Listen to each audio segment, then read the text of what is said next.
Hello ladies and gentlemen, welcome to another perfume review video. My name is Naz. This is my channel, the King of Hidden Gems. I try to bring to your attention fragrances are usually very good value for money. They smell good. They're usually under the radar. Not many people talk about them. I think at least you should do research. Try them for yourself and see if they're any good to you. So in this video I have another update for you, and this is the brand Vince Camuto. Vince Camuto is a New York based brand from United States of America, and they've been around for more than 20 years. They have quite an extensive few perfumes in their lineup. Altogether I think around 20 to 25 perfumes, some for ladies, some for men, and for the price they are quite impressive. I unboxed and reviewed at least a couple of their perfumes before, and they were quite impressive. So this one in particular is called Vince Camuto, and this is smoked Oud EDT 100ml, and unfortunately this has been discontinued. It came out only in 2017. I am very lucky because this perfume bottle in front of me is 2017 edition, so this is the first edition. How I got it, I don't know, just by sheer luck.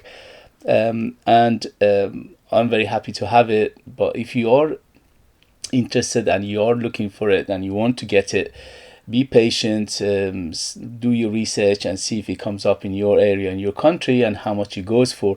When it came out, it was retail for £120, but later on it was discounted. I paid less than £50 for it, and for that price, mamma mia, what a beautiful perfume. So this one is targeted for men, I think, but to my nose is excuse me, to my nose is completely unisex. Anybody can wear it, ladies and men, no problem.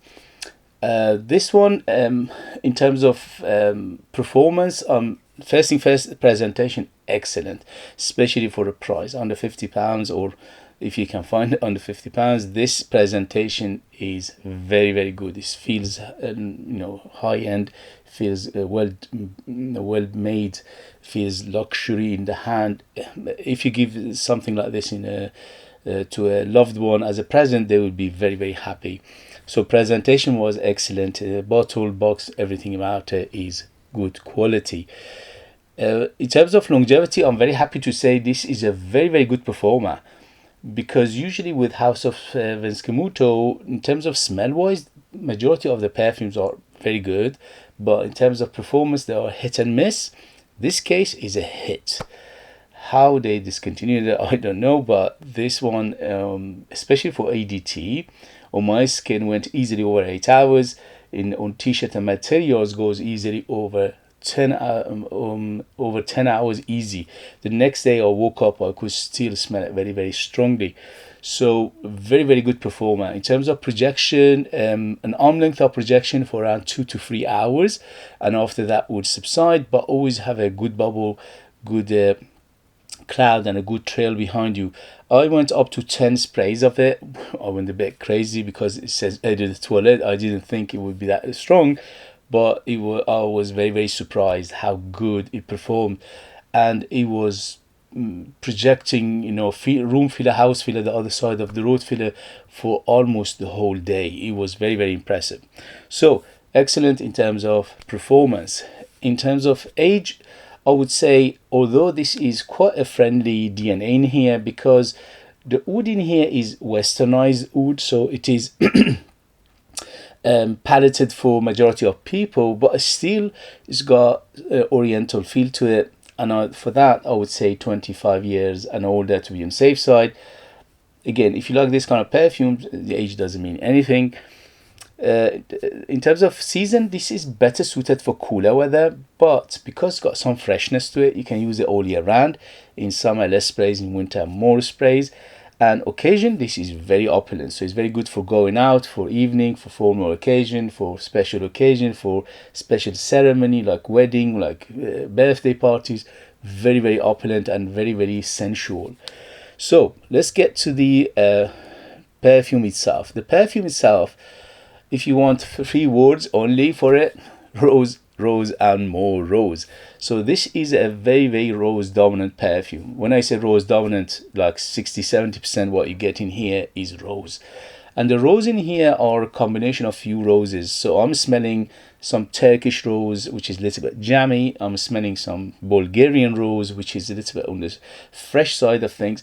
And I'm smelling a little bit of French rose, which is in between, a little bit of, you know, green, a little bit earthy as well. So it is a combination of few roses in here, and the roses are biggest player, and they are on top and they shine all the way from the beginning to the end. Always rose, rose, rose. So you need to like your rose to enjoy this. Second thing is the oud in here is more like woods than oud. It's not like a traditional oud. I mean, it's not like a Middle Eastern oud that is a barnyard, it's animatic, it's earthy, although there is an earthiness in here, but it is on the moderate side. So the oud in here is on the moderate side of things, and also on the westernized and palated for the international audience.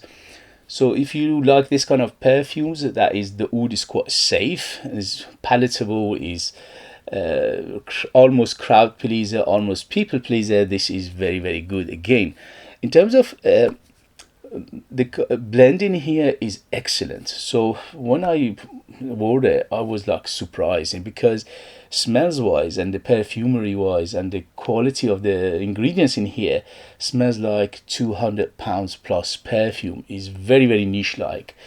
The perfumer in here is done a super good job, although the perfumer is not a very famous perfumer, but to create something like this, absolutely he has to give him the prop. We have to encourage him, and also we have to say well done, and maybe even give him a medal for it. It's so good. So it opens up with that huge rose. So rose, more rose, sweet, yes, but sweetness is a little bit more than moderate sweetness. So it's not too sweet. It's not, you know, sickly sweet. It doesn't give you headache. It doesn't give you that kind of runaway sweetness, which there is nothing to hold it either, because there are so many good heavy notes in here to hold that sweetness. The sweetness in here, to my nose, is coming from tonka bean. So it is a very tonka bean heavy in the base. The tonka bean in here giving it a little earthiness, that's about that nutty feel. Definitely there is a nutty feel in here, and also a little hint of darkness in here. Overall, I classify this perfume as semi-fresh to semi-dark. So it is a little bit on the dark side, but not too much, again moderate. And also I classify this perfume as a floral, oriental floral woody. So the base is very woody. To my nose is a combination of few things, you know, definitely sandalwood, definitely cedar in here, maybe a hint of a Gaiac wood or Cashmeran wood to give it that feel of oud. Okay, so overall you're getting the feel of oud in the base, but not strongly, not too much. It doesn't take over, and also, as I said, more woody than oudy. But because of the combination of notes in here, you give it an impression of oud or feel of oud overall.